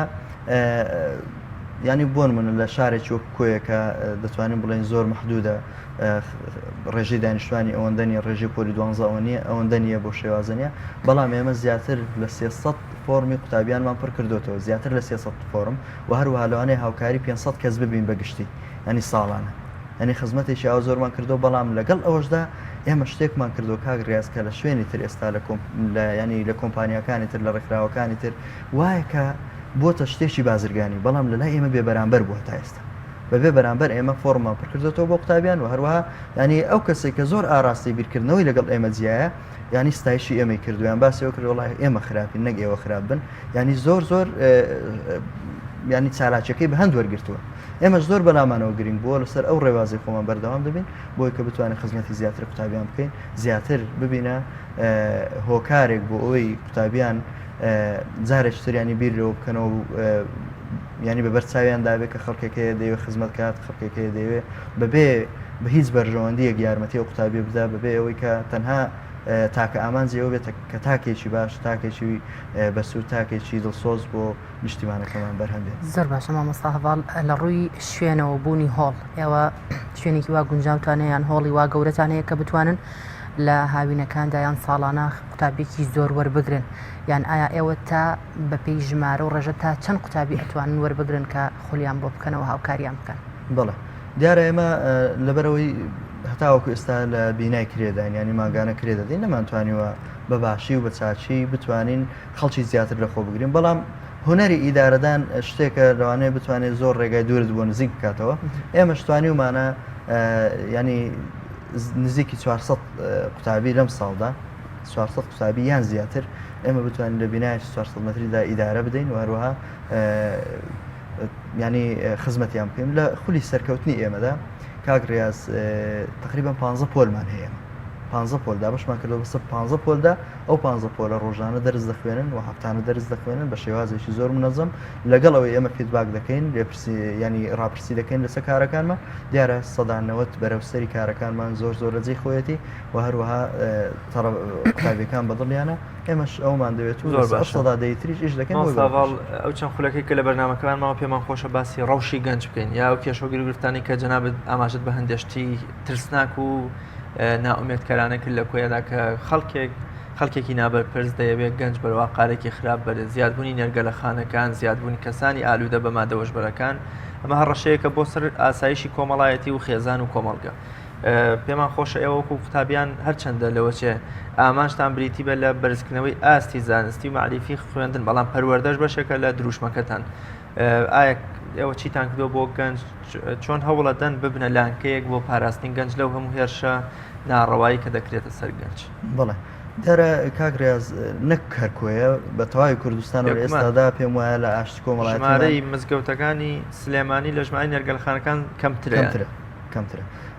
لە تەواوی کوردستاندا ینی بە دۆخێکی زۆر ناهەمواردا تێدەپەڕین گەنج لە دۆخێکی زۆر ناجێگیردایە ینی لە ڕووی دەرونیەوە لە ڕووی مادیەوە لە ڕووی زانستیەوە لە هەموو دۆخەکاندا ئێمە گرفتمان هەیە بە تەواوی من کە باز لە کۆیە دەکەم ینی لە تەواوی کوردستان بۆ شێوازەیە بەڵام لە کۆیە کە شارەکەی خۆمە زیاتر پێی ئاشنام دەزانم ئەوەندەی کە ڕێگا بە کافتریاکان دەدرێ ڕێگا بەشتی تر نادرێت بۆ نمونە کافتریایە تاوەکو بەیانی بیانی بەردەوام بووە لە کارکردندا ئەو گەنجەکە دەچێتە دەرەوە لەوانەیە بە 5,000 ڕۆژێک خۆی بێهۆش دەکات یانەوەتە 5,000 پێوێت دەتوانێت ڕۆژێک بمێنێتەوێ ئایا چ ئینتیمایەکی نیشتیمانی دەمێنێت بۆ ئەو گەنجە ینی لە لای ئەو گەنجە دەمێنێت خۆشەویستێکی نیشتیمان دەبێنێت چۆن ئەو گەنجە تەماشا دەکەین حەز دەکات کە شوێنەکەی خۆی بەجێوێڵێ خاکەکەی بەجێوێڵێ شار وەتەنەکەی بەجێبێنێ نە خزمەتی تێدا بکات چەندین کەس هەبووە دوای دەرچوونی لە زانکۆ دوای بێهیواییەکی زۆر ینی وای لە هاتوو بێهیوا بۆ دوای ئەو هەموو ڕەنج و ئازاری کە چەشتویەتی بۆی کە بڕوانامەیەک بەدەست بێنێ بەڵام نەیتوانیوە ئەوەشیان لێرەوە سوپاسی دەستگامنیەکانی شاری کۆی دەکەم کە ینی کاتەکەیان تهدید کردووە تاوەکو 12 شەو یان 11 شەوە کە بتوان کافتریاکان کار بکەن بەڵام نازانم تاوەکو چەند ئەوە سەری گرتووە یان بەگشتی بۆ هەموو کافتریەکان بۆ شێوازەیە یان دیارە گەنجەکان لە ئێستادا ینی گەنجی سەرتاپای کوردستان لە حاڵەتێکی زۆر ناهەمواردایە لە حاڵەتێکی ناخۆشدایە وای کردو ینی تاوەکو دایک و باوک ینی چرە و گەنجە بکات چرە کوڕەکەی بێنە لە کاتێکیدا لە کاتێکدا کە ئێمە بە دۆخێکدا تێدەپەڕین گەنجەکە کە زانکۆتەوە دەکەن ناتوانێت پرۆسی هاوسەرگیری پێک بێنێ ناتوانێت بێتە خاوەنکارێکی خۆی یانەوەتە زارێکترە بگەڕێنەوە بۆ دادگاکان دەبێنین لە دادگاکاندا کێشەی کۆمەڵایەتی زۆر زۆرە ئەوشیان هۆکارەکە ئەوەیە کە پێم وایە کە جارێکتر دەچینەوە بۆ لای حکوومەت و دام و دەستگاکان کە نەیانتوانیوە ئیدارەی باشی ئەم وڵاتە بدەن و هەروەها گەنجانیان بێهیوا کردووە هەروە من جارێکیان قسەم لەگەڵ کەسێک کرد لە یەکەی ئیداری شاری کۆیە لە مەجلیسێک یار باسی ئەوەی دەکردی گەنج خۆی ینی تۆمۆحینە خۆی ناخوێنێ خۆی ناتوانێت دەستەبەری ئەو بکە کە دەیەوێت یان ئەو خۆنانەی هەیە بهێنێتە دی بەڵام هەمان کاتدا من زۆر پێچوانە بیر دەکەمەوە لەبەرەوەی گەنج ناسکە گەنج وزەیە گەنج توانایە گەنج هیممەتە دەبێت گەنج ڕێزی لێ بگیرێ دەبێت گەنج کاتی بۆ بەرهەم بێت دەبێت گەنج خزمەت بکرێ بەڵام بەداخەوە لە وڵاتی ئێمەدا لە ئاستێکی زۆر زۆر خراپداین لە ئاستێکدان کە دەتوانین ڕێژەی زۆری ئەوەندەی خەڵک وای کردووە کە ئێمە نتوانین یان ئەو ڕێکخراوانی کە هاوشێوەی ئێمە نتوانن خزمەت بکەن و نتوانن ئەو بۆشایە زۆرەی کە قوتابیان و گەنجان هەیە پڕێ بکەن زۆر باشە مامۆستا ئێوە چۆن وەکو ڕێکخراوی قوتابیان ناوەندی کۆی ئەتوانن هاوکاری گەنج بکەن بەدەر لەوەی کە ئێوە ئەزانین کا گەنجێکی زۆر سەردانتانەکەن بە مەبەستی خوێندن وەک خولی سەرکەوتن بەڵام ئێوە ئەوەی ئەلانی بۆ ئەکەن ڕایەگەیەنن کە دەوراتێکی واقینەوە بۆ قوتابیان کە ئەتوانن بەشدار بن لەم ناوەندی ئێمەیە بەڵام ئەگەر بتانەوە یارمەتی گەنجێک بن بۆ ئەوەی سەردانی نێرگەلەخانەکان نەکات بۆی نەچێتە شوێنێک کە بەلا ڕێزا ببرێت بۆی ئەوە بێنە سەرڕێی ڕاست ئێوە چۆن ئەتوانن یارمەتی ئەم گەنجە بن چۆن ئەتوانن بانگێشتی بکەن بۆ لای خۆتان بڵێ دیارە ئێمە کۆڕی گشتیمان هەیە سیمیناری گشتیمان هەیە ئێمە پرۆژەی جوانمان هەیە خەڵک بانکێش دەکەین ڕای دەگەیەنین ئەوڕۆ لە سۆشیال میدیا کاریگەری زۆرە ئێمە لێەوە ینی دەمانەوێت بانکێشتی قوتابیان بکەین بانکێشتی گەنجام بکەین ئیتر لەوانەیە ئەم خەڵکێک بەگەڵم نەکەم خەڵکێک نێت بەڵام ئەوەندەی کە پێمان کراوە ئێمە هەتاوەکو زانکۆ چۆن ینی لە پەروەردەکردنەوە لە قورئان خوێندنەوە لە زانیاری پێدانەوە لە خزمەتکردنەوە تاوەکو پۆلی 12 تا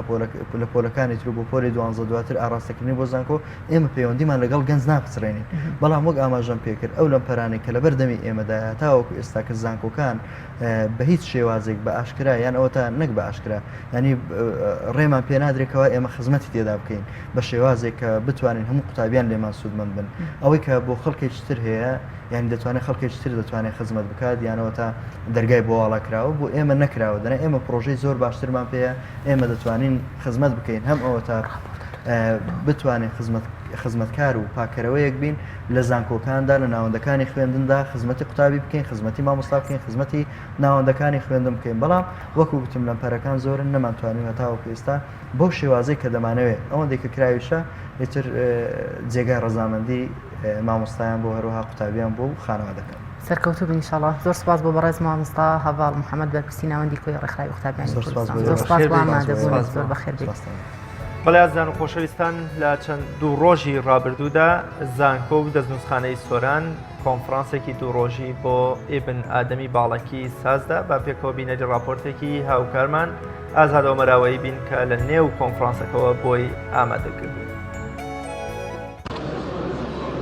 کۆنفرانسی زانستی ئیبن و ئادەمی باڵەکایەتی لە ماوەی دوو ڕۆژ لە زانکۆی سۆران بەڕێوەسوو کەوا 27 توێژینەوەی جیاواز لەبارەی ئەو زانا گەورەی کورد خرانە ڕوو لە کۆنفرانسەکە. مەلا محەممەدی ئیبن و ئادەمی باڵک یەکێک بۆ لە زانا ناسراوەکانی هەردوو سەدەی هەژدە و 19دا لە کوردستاندا. محەممەدی کوڕی ئادەمی کوڕی عەبدوڵڵای باڵک ناسراو بە ئیبن و ئادەمی باڵک لە ساڵی 1750 زاینی لە گوندی ڕوستی ناوچەی باڵەکایەتی لە خێزانێکی خوێندەوار و مەلازادەدا لەدایک بووە. باوشی مەلا ئادەم زانایەکی خاوەن خوێندنگە و کتێبخانە بووە نووسین و حاشەی بەسەر کتێبەوە هەیە. سەرەتای خوێندنی ئیبن و ئادەم لای باوشی بووە پاشان بۆ خوێندن بە پەینەریتی خوێندنی ئەو ڕۆژگارە گەڕاوە و هەوڵی تەواوکردنی هەموو قۆناغەکانی داوە. لە کۆتاییدا لای مامۆستا مەلا عەبدوڵڵای بایەزیدی کە قوتابی زانای گەورە سیبغەتوڵڵای حەیدەری بووە ئیجازەی مەلایەتی وەرگرتووە. تێیدا 27 توێژینەوە بە زمانی جیاواز بە زمانی عەرەبی فارسی و هەروەها بە زمانی کوردی سۆرانی و کوردی کرمانجی لە وڵاتانی جیاواز هاتوون. ئەو توێژینەوانە ساخردنەوەی بەرهەمی فکری ئیبن ئادەمە. ئێمە لە زانکۆی سۆران و دەستنووسخانەی زانکۆی سۆران بە پلەی یەکەم ئەمە بە کاری دووەماندا ئەندری لە سەر زانایانی کورد لە دوای مەلا عەبدوڕەحمانی پێنجوێنی تێیدا کۆمەڵێک بەرهەمی ئیبن ئادەممان لە بەغدا لە شار و شارۆچکانی دیکەی کوردستان و دەرەوەی کوردستانیش هێناوەتەوە خستومانەتە بەردەستی توێژەران. ئەو 27 توێژینەوە لەسەر فکر و ڕامانەکانی ئیبن ئادەمە و دوو بەرهەمی ئیبن ئادەمیشمان ساغ کردوتەوە وێڕایی چاپکردنی دوو بەرهەمی دیکە وەکو بەرهەمی کۆنفرانسی دوو عالمی دیکەیە. زانای گەورە ئیبن ئادەم زانایەکی گەورە بۆ بەڕاستی لە منطقەی باڵەکایەتی و لە گوندی ڕووس لەدایکەوە ئەم زانایە توانی لە ماوەیەکی کوردە بەڕاستی دەنگ و باشی زۆر گەورە کۆبکاتوە لەسەر خۆی و یەک لەو زانایانی کە توانی لە هەموو علومە نەقلی و شەرعیەکاندا تصنیفاتی هەبێ تالیفاتی هەبێ ئەو تالیفانش بە شێوەیەکی وای نووسیوە بەڕاستی کەوتەی سەرسوڕمانی هەموو زانایان بووە لەسەر دەستی ئەو پیاوە گەورە کۆمەڵێک زانای گەورە فێری زانست و زانیاری بووە لەوانە خالی نەقشەبەندی لەوانە زۆری تریش لەو زانە گەورانی کە ئەو سەردەمی بەڕاستی سەردەستی ئەو پیاوە بەهرەمەند بوون و فێری دەرس و وانەی علوم شەرعی. ئیبن و ئادەم لە دوای نیشتەجێبوونی لە ڕەواندزدا بەهۆی ناوبانجی زانستی و بلیمەتیەوە ژمارەیەکی زۆر قوتابی و فەقیی لە دەوری کۆبوونەتەوە و لە زانستی بەهرەمەند بوون. لە ناسراوترین فەقیەکانی مەولانە خالیدی نەقشبەندی و مەلایخەتێ و مەلا عەبدوڕەحمانی ڕۆژبەیانی و شێخ عەلی وەسان و دەیانی تر. مەلا ئیبن و ئادەم کەسێکی حەقبێژ و ڕازگۆ بووە و لە ئاستی ستەم و نادادیدا بێدەنگ نەبووە و بەگشت هەموو کردەوەیەکی ناڕەوادا چۆتەوە. بە قەنەعەتی من لە مەسلەی ئیبن ئادەم کە بوویتە زانا ڕاستە بەشێکی دەگەڕێتەوە سەر عائیلە و خانەوادە دەورە بینیتن بەڵام خودی ئیبن ئادەم یعنی تەماشای ژیاننامەی کە هەڵ و کۆشتێکی زۆری کردێ جهدێکی زۆری کردیا تا یەک لە قسەکان باستەوە دەکرێت هەرچەندە هەندێک ڕخنیان لەسەر ئەو قسەی هەیە دەڵێن کاتێک ئیبن ئادەم دەرسی بە فقهیان گوتە لە ڕووسێ بۆ لە کێندەرێ بووە ئافرەتێک هاتووە نامەیەکی فارسی وێ بۆ داوای لە ئیبن ئادەمی کردێ کە نامە فارسیەکە بخوێنیتەوە بەڵام ئیبن ئادەم فارسی نەزانێت فقیهێک لێوێ فارسی زانیە کە فقیهەکە نامەکەی خوێندیتەوە دوایە ژنەکە بە ئیبن ئادەمی گوتی ئەو مامۆستایی کە قوتابەکەت لە خۆت زیرەکترا دەڵێ ئیبن ئادەم هەستی بە نەقص کرد ناکرێ زانا دابنش مامۆستاش بووە فەقیهشی هەبوونا تەدریسیشی هەبووە بۆیە ئیبن ئادەم بڕیار دەداتن ئێرە کوردستانی عێراق بەجێ دێڵێ دەچێتە کوردستانی ئەو دی و تا بەڕەوانی فێری زمانی فارسی دەبی ئەو جا دەگەڕێتەوە و هەروەها پەیوەندی علمی ئیبن ئادەم ئیجازەی لە شوێ وەرگرتووە کاتی خۆی کە زانا پێدەگەیشتن ئیجازە مۆڵەت و ئیجازەیان وەردەگرت ئیجازەی لە مەلا عەبدوڵڵای بایەزیدی وەرگرتیا مەلا عەبدوڵڵای بایەزیدیش لە سیبغەتوڵڵای حەیدەری وەرگرتیا ئەویش لە بابی خۆی کە مەشهورە سیلسلەی حەیدەریەکان ئیبن ئادەمی باڵاک ژمارەیەک دانرا و حاشیەی بە نرخی داناوە لە بواری فقه و ئوسوول و نەحو و سەرف و ڕەوانبێژی و مێژوو ئەستێرەناسی و چەندان بواری تردا بەرهەمی نووسیوە ئەم زانا بەهرەمەندە لە دوای ساڵانێک لە خزمەتی پرۆسەی خوێندن و نووسین و لێکۆڵینەوەی بەپێز لە ساڵی 1940 زاینی لە گوندی دێڵزە کۆچی دوایی کردووە ئازادۆمەراوەی تایبەت بە پەیامی ڕۆژ قەزای سۆران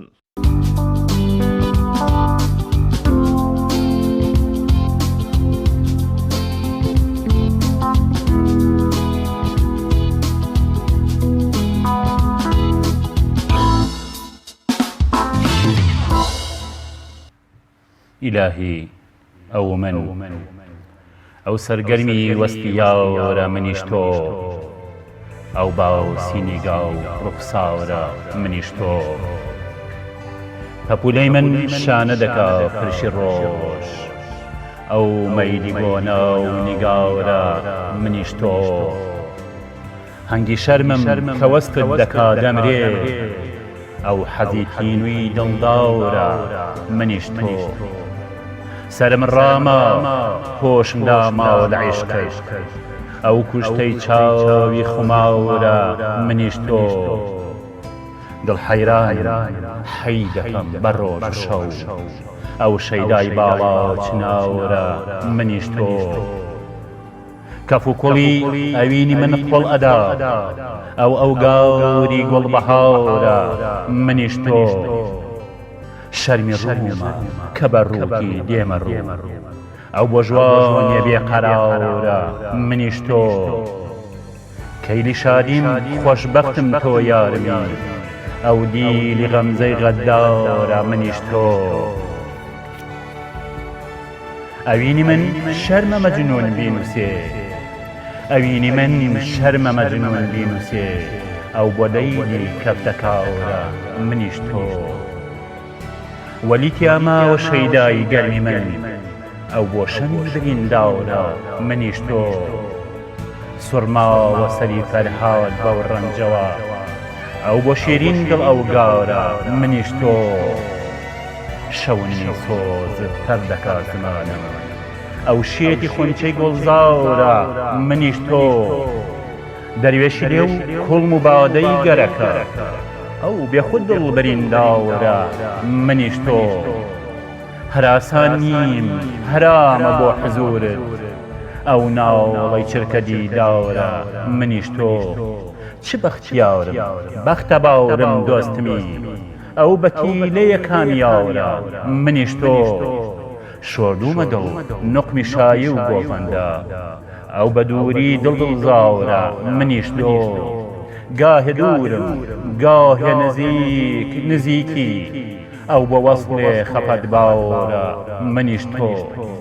تەژی نابم تەژنەی ڕێتم دەکۆشم ئەو هۆگری لە شولاورە منیش تۆ ویسفانە لەبەر تۆش بێ زیندانیم ئەو زینداونی پڕجەخاورە منیش تۆ شیرینە مێرغوزاری دڵ بە لوتفت ئەو بۆ یاری ژین بە خاورە منیش تۆ شەرتە هەتا دانانی بەردی ئەڵحەد ئەو بۆ هەرکێ بە هاوارە منیش تۆ پەیماندا مۆرە پەنجەی پەیمانم ئەو کەیفێتی چی ڕەفتاوەرە منیش تۆ نەفسم ئەڵێ تاوگۆزی بەو عیشقەوە ئەو لێگەڕێ چیت بڕیاڕێ منیش تۆ منیش تۆ منیش تۆ لە تاوگۆزی مەڵبەندەکەی مەولەوی تاوگۆزیەوە ئەمڕۆ شاعیرێک میوانی بەرنامەکەی پەیامی ڕۆژە بێ ئەو لەم وشگەڵاتوی کێڵگەی بەرچاوماندا لەم گەرمای تەمووز و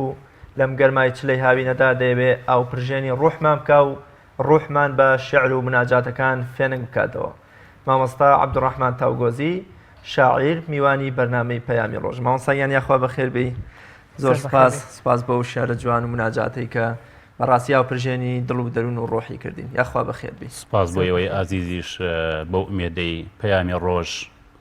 ماڵەکانمان پڕکات لە پرشنگی ڕۆژ دڵەکانمان پڕکات لە گزنگ هەمیشە بە بابەتی گرنگەوە بێتەوە حزور چۆن هاتوۆتە حزور بە ئومێدەین هەمومان بتوانین پەیامی ڕۆژمان بریتە لە پەیامێک کەتی ڕۆژ ئاسا دڵەکانمان ڕووناکاتەوە هەمیشە بەهاری بین دوور بین لەو خەزانێکەوە ئەمڕۆ ڕووی کردوتە دڵەکان بۆ ئومێدەین بتوانینەوە مێرغوزارێ دروستکرد کە هەمومان بە باڵی عشقەوە لە باڵ ئەو خەزانە لە چێوە سەرچاوی گرتووە یا شعر و ئەدەبیات چی ئەتوانێت جارێکی تر درەختی باڵامان هەمیشە بە سەوز و بە گەشاوی بهێڵێتەوە دوور بێ لە خەزانێک کە هەر خەزانی دنیایی بێ بەڵێ خۆی بەڕاستی ئەو خەزانە لەوە دروست بووە کە ئەمڕۆ بەداخەوە ناومێدیەک ڕۆی لە خەڵک کردووە ئەمڕۆ بە هەر کوچە و کۆڵانێکە ئاڕۆی بە هەر شاشە و تیڤەکە سیرەکەی شەوان کە دانیشی لە بریەوەی بەرنمەیەکە بێ بەختەوەریمان پێ ببەخشێتەوە بەداخەوە هەموو شەوێک کوشتن هەموو شوێک مردن هەموو شوێت خنکان هەموو شەوێک مرۆڤێک تیاچ و مرۆڤێک وا بوو خیان ڕژە گیابوونەوە خیانەت ئەمانە کە ئەمانە لە سەردەمی زوودا نەبوو لە سەری ئەو سەردەمانە بگەڕینەوە بۆیە بە مەولانە ئەڵێ گەر لیان پرسین عەشق چیە بڵێ تەرکی ئارەزوو ئێستا ئارەزوو عەشقی لەناو بردووە ئاخورەکرێ ئێمە عاشق بین ژیان بەبێ عاشق هیچ مانایەکی نییە مردنە بەڵام ئەم عاشق نابێ ئێمە تەفسیری بکەین تەئویلی بکەین بۆ شتێکی خراپ تۆرە مەجنونێک لەو سەردەما کە ئێستا ئەفسانەیەکە ئەڵێن دوو ئەستێرەکە لە ئاسمانە بەیەکەگەنەوە لەیلا مەجنونە خەڵک بۆ بە عیشقەوە باسییانەکە پاک بوون چونکە مرۆڤێک ئەگەر مرۆڤێکی خۆشنوێ ناتوانێت بە وەسڵی شاد ببێ بەڵام ئەوان بۆ ڕەگەزێک و هەوا و بۆ سێکس نەبوو ئەوان بۆ ئەوە دوو مرۆڤی کامڵ دوو مرۆڤی هاوکوف کە هەمیشە شەریعەت و دین و ئەخلاق پێمانەڵێ بێگەشتی مرۆڤەکان هاوکوو بن باشە لە یەک تێبگەن باشە پێ بگەن باشە قورئانیش باسی هاوکوفی زۆرەکە زۆر جوانە لەبەرەوە ئەو خەزانە بەو ئومێدەم کەیتر بتوانین لە بەرنامەیەکی جوانی وەکو ئێوە پەیامی ڕۆژ لە شاشەکانی ترەوە کە بتوانینەوە بنیادی مرۆڤ بنینەوە چونکە بەڕاستی عیرفان ئاسوودەی ڕۆحە ئێمە بگەڕینەوە بۆ عیرفان لە کای ئەم ژیانەدا ئەگەر کای ڕۆشنبیریەکەی وەرگری لایانی مادی هەیە و لایانی معنەوی بەداخەوە ئێمە خەریکە لایەنە مادیەکە هەمیشە زاڵەکەین بەسەر لایەنە معنەویەکانە کە خۆی ئەبێ ئەخلاق گۆڕینی ناوەی مرۆڤە نەگۆڕنی بۆین باخەکەی من و جلە کوردیەکەی من و نازام هەموو ئەو دیکۆری ماڵەکانمان من ئەگەر ئەم عەبدوڕەحمانەم جەناب و کاک ڕیازی دادەشەیدە خان ئەگەر ناخمان ڕازگۆیتیانە بوو خوا نەخواستە وێرانەیەک ڕووەدا چونکە ئێمە نابێ هەر دەم بین دەم بۆ هەموو دەمێک هەر هەبووە ئێمە بێ قاڵ بین نابێ قاڵە قاڵ بین ئێمە ئەبێ سەر بین نابێ سەرێک بین لەبەر پێی خەڵکانە ئێمە ئەبێ سەر لە نوێ ئەم مرۆڤانە بنیاد بنینەوە ئەو دڵانە گەشتکەینەوە بۆ ئەوی بتوانین ئەم ژی لە مۆی ژینە جوانتر بکەین کەواتە مامۆستا لەم سەردەمی مادەگەرێتی و ڕواڵەت بازیەدا شعر دەتوانێت چیمان بۆ بکات شعر بەڕاستی شعر دەتوانی هەمیشە ڕۆحمان ئاوپرژێم کات چونکە بۆ هەمیشە جەستە لەزەت وەرەگرێ بەڵام ڕۆح سەعادەت بەختەوەری ئێمە گەر بگەڕێنەوە بۆ ئەو بەختەوەریە گومانی تێدا نییە بگەڕێنەوە بۆ خۆمان بین یعنی خۆمان بناسین ئێمە تەمسیلی کەسێکی کە نەکەین ئێمە دەستەمۆ نەبین ئێمە ملکەچی هەموو داوایەک نەبین ئێمە بۆ پاروێنان کۆشکە نەڕوخێنین ئێمە بۆ کۆڵیتێ ساباتی گەورە تێک نەدەین شعر ئەتوانێت ئەومان بۆ بکە بەڕاستی پەیامدار بێ بەڵام مرۆڤ نابێ بێپەیام بێ. ئێمە بەداخەوە ئەمڕۆ ڕۆژانە کاڵکەکان کە لە ماڵ دەرەچن زۆرێکمان بێپەیامین بێنامەین کە بە مەرجێک خوای گەورە کە ئێمە فرسەتی ناردنی بۆ سەر ئەم شانوی ژیانە پێداوین کەواتە نامەیەکی خواین بەم نامەوە ئەبێ پەیاممان هەبێ پەیامی ژیان چونکە ئێمە نابێ ژیان لە کەس تێک دەین. من ئەڵێم حیفە ئینسان شاعیر بێ وەسفی گوڵیەکە و گوڵە لێکاتەوە حیفە باسی ئافرەتی ئەکا بەڵام دوایی بە نامەیەک بە مەسجێک ئەڵێ ئەگەر لەگەڵمان نەبی نامەکەت بڵاوەکەمەوە ئەمە کەی وجدانە ئەمە کەی دڵە ئەمە کەی عاشقە ئەمە کەی مرۆڤە. کەواتە سەرنجام شعر و ئەدەبیات و عیرفان دەتوانن مرۆڤ لە جەستەیەکەوە بکەنە مرۆڤێکی معنەوی واتە ئەگەێن بە پلەی بەرزی مرۆڤایەتی. بەڵێ گومانتیانە یەک مرۆڤێکی زۆر باشی ئەو وڵاتانەی ترە دەرەوەی خۆمان جیهانی ئیسلامی نیل دۆناڵد واش ئەڵێ لە دنیای کردگارە بەزەی کۆتایی نایێت. ئەی ئێمە بۆ بەزەی خۆمان کۆتایی پێێنی عاشق و چان نادات. عاشق هەمیشە دوو باڵهەیە ئەفڕێ ئارامی هەرگیز نابڕێتەوە. بەڕاستی ئێمە لەو دنیای عیرفان و لەو دنیای ئەدەب و لەو دنیای پەروەرد و ئەخلاقا ئەتوانین ئەوەنە شتی باش بکەین کە مرۆڤەکان سەر لە نوێ هەر ڕۆژێ ژیانێکدا ئەخر مەولەی بۆ یاڵێ هەر کەس تەوەلود دووبارەش نییەن ئەڵبەت سەعادەت ستارەش نییەن. مرۆڤ بێ لە دایک بێتەوە هەر بۆیە سەروەرمان ئەفەرمێ ئەگەر مرۆڤ دوو ڕۆژی وەکو یەکوا بوو ئەوە تیا چووە. کەواتە ئەم سەروەرمانە پێش 1400 ئەوەندە ساڵ داوای کردو ڕۆژ بە ڕۆژ ئێمە نوێ ببینەوە. ئەگەر نوێ ببینەوە شتی نوێ بە ژیان ئەبەخشین. بەڵام ئەگەر وەستاین ئەوە ئیتر لەو پنتا گیرە خۆین کە ئێمە قاچمانی لە ناودایە. بۆیە بۆ ئومێدن کە بتوانین ئێمە لە ڕووی ئاینەکەمانەوە کە ئاینێکە بەڕاستی سەرتاپای پڕە لە جوانی ئاینێکە خوا پێماناڵێ کە ئەمە ئیتر بەرنامەی ژیانی ئێوەیە کەتەلۆکی ژیانی ئەوەیە. ئێمە ئەگەر ئەم کەتەلۆکە بەڕاستی بە جوانی بەکاربێنین هەرگیز کۆڵەوار نابین. ئەوە کۆڵبوون و کۆڵەواریمان بریتە دوورکەوتنەوەی لەو دینە چونکە مرۆڤ بیر بکەینەوە هەمومان مرۆڤ ساتە چرکە ساتێک لە سەر ئەرزە بەبێ ئاینەی کراوە ئیتر هەر ئاینێک بێ بۆ چونکە ڕۆح پێویستی بە ئاینە وەرە مرۆڤ سەردەمانێک بەبێ کشت و کاڵ کردوێتی نەیزانیوە تا داات مرۆڤ سەردەمانێک بەبێ پیشەسازی کردوێتی گوزەراندوێتی ژیان مرۆڤ سەردەمیانێک بەبێ پیشەسازی و بازرگانیمان و وەکوتمان کردوێتی بەڵام هەرگیز بەبێ ئاینەی کرداوە. تەنانەت کابراەک لەو دوورە دەسەی نازام جەنگەڵەکانی ئەمازۆن و کوێ هاتووە بتێکی بۆ خۆی تاشیو بۆ ڕۆحی توینوو بووە ئەبێ و ئیلا خوایەکە بێ بەڵام سەروی هەموو خواکان ئەو خوایە کە ئێمەی زۆر باشە. مامۆستا پێم خۆشە زۆربەی ساتی بەرنامەکەمان بە شیعر و مناجاتە خۆشەکانی جەنابەت بڕازێنینەوە لەوە چێ هەم ئێمەش و هەم بینەرانی زیاتر تینووی بەرهەم و شیعرە جوانەکان بێ با پێکەوە گوێبیستی بەرهەمێکی ترت بین. دەردی دووری یعقوبی کەنعان ئەمەنم لە دووی یوسف ئاخمە سوتاوە دڵی داغدارم واو بڵێسەی ناخمە فونەکەن لە گەڕی ناخم نەک بسووتێ دەوروبەر مەجنونی وێڵی بیاباڵم برژام ئۆف و داخمە دەردی دووری ئەو کشتومی لێڵای هاچاچان چرکەسە دروستکە یادی هەر تێزا و زاخمە قاتی ئۆقرەیم شکاوە ڕێنادا ڕێتەیەکەم لە حیبەت وەزن و ژواونی گیر لە ئاسمان شاخمە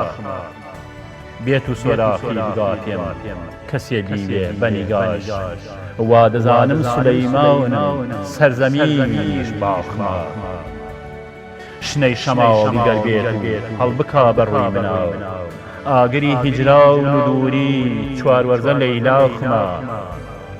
بیگرم ڕۆژێ لە باوەش ویسکی من گیانەکان وا دەزانم ئادەمی گشت هەڵگری بەیداخمە چاو هەناسە و دەنگ و دڵ وا بەجاورێ ماڵگەران لە سروە و چپەی درەختیش هەمیشە سۆراخمە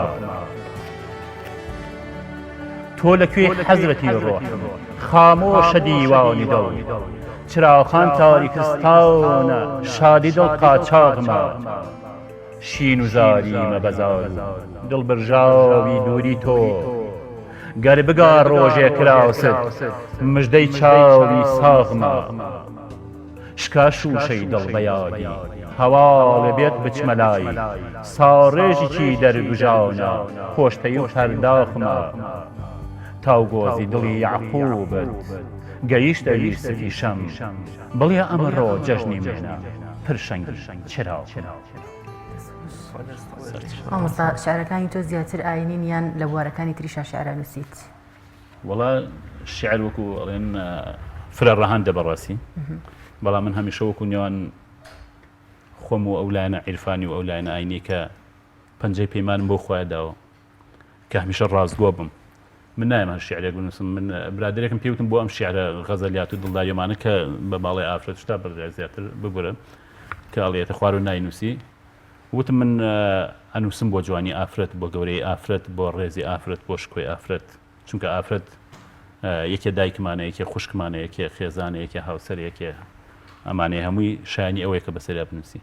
وەڵام زیاتر لایەنە ڕۆحەکە من لایەنە دینەکە نووسم هەم شعری ئاینی هەم نیشتیمانی هەم کۆمەڵایەتی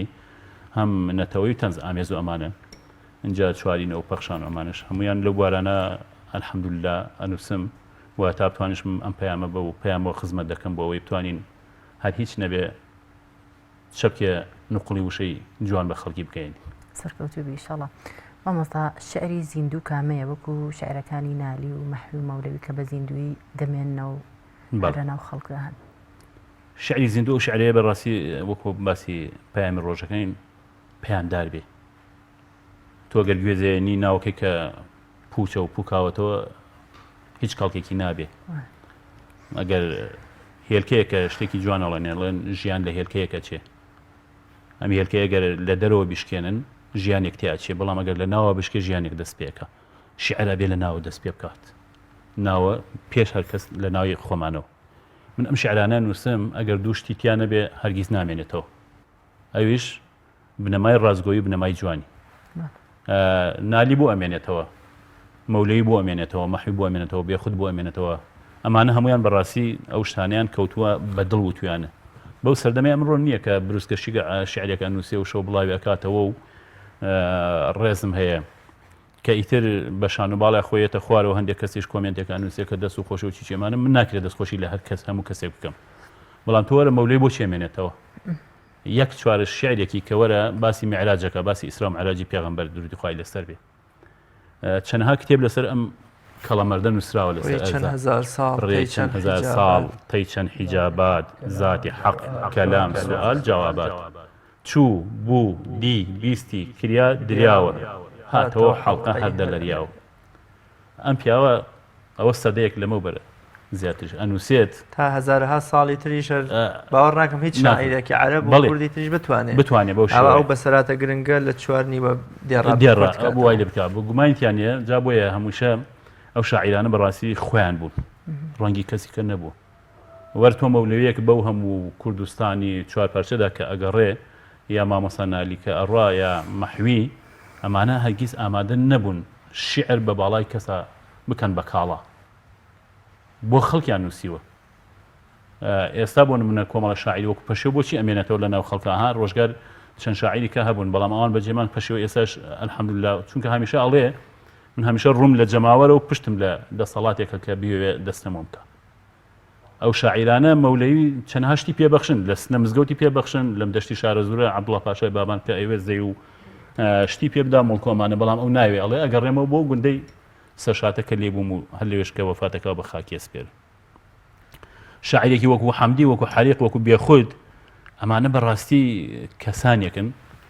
هەمیشە ڕەنگی ناخیان سپی بووە وەکو ئەمڕۆ نییە کە زمان سپیە و ناخڕەشە ئەو هەردووکیان هەر سپی بوو دەستی سپی بوو داوێنی سپی بوو دەمی سپی بوو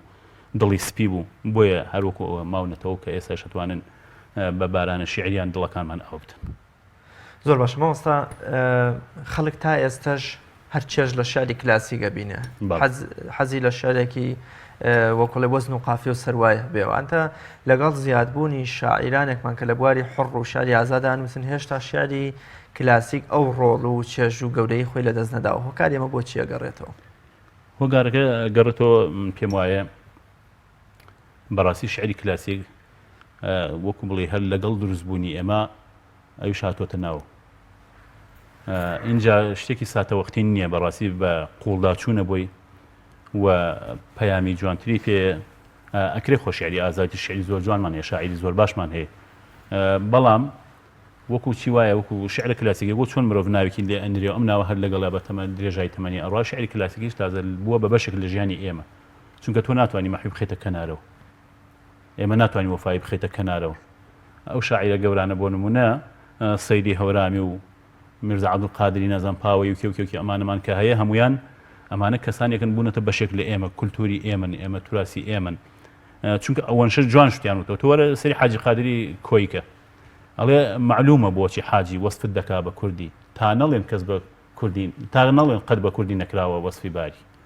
تۆ ئەم پیاوە بە هەرچەند هەر شعری نیشتیمانی و ئاینیی و کەسێکی نەتەوەیە بنووسێ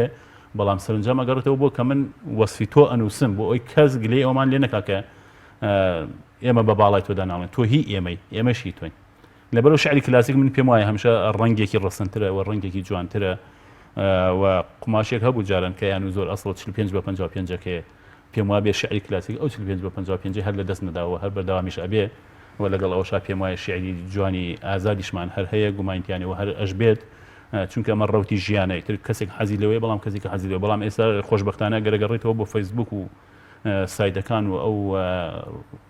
دەستگای ئەعلامیانە ینی یام ئەم کەسانی کە بە شەوانە شتە نووسن یان ڕۆژانە هەمووی بە دیێڕێکی جوانی سافی هیرانیە یان بە مەحوێ یان بە ناریە یان بە ڕادەیە ئاسانترە جوانترە وای اینجا مۆسیقایەکی تایە بەڕاستی اینجا جوانیەکی تایە وەکو وتمان ڕەسەنێتیەکی تایە ناوەڕۆکی گرنگی تایە دوونیوە دێڕی یەکەم نەبەسراوەتەوە بە نێو جوان ئەوەی دوای خۆیەوەتە وەکو شاری ئازاد نییە کە تۆ ڕستێکی لێ دەربێن واتا بنەدا بەدەستەوە زۆر باش مامۆستاگیان یەکێکی تر لە بەرهەمەکانت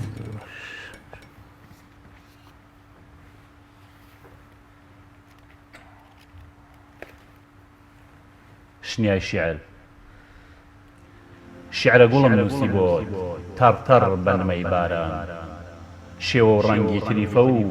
گەشتر لە وەفای جاران ئەوە ناسک و نەرمە چرکەسا تێبێتە ڕوو حەیران دەبن لە ڕوویا سەرپاڵ گوڵی گوڵزاران بە خوێنی دڵ نووسیمە پەڕەی ڕەنگی ڕووسووری گەڵای ڕەنگی ئابڕووتە چارە بۆ دەرجەداران زۆر بەخۆی دادەنازێ دەفڕێ بەرز چون باوزێ دەبێتە سەر چۆپی کێش سەردا وەرزی بەهاران دەستنوێژی بە گوڵاو بە شەو نمیشتومە دەبێ بە دەرمانی زام بۆ دەردی دڵ بیماران تاسووکی دیدارتە هەتا لە دەورت گەڕێ عاشقی شەمی ڕووتە بێپەروا وەکو یاران شعرێکی پڕ لە نازە گەروی پڕ لە ئاوازە ستایشت دەنووسێ بکرێوە گەڵای داران بە شەرمەوە دەنووسێ لە وەستەدا هەژارە چ بکە عاشقی ڕێتە وەک بیلال و نازاران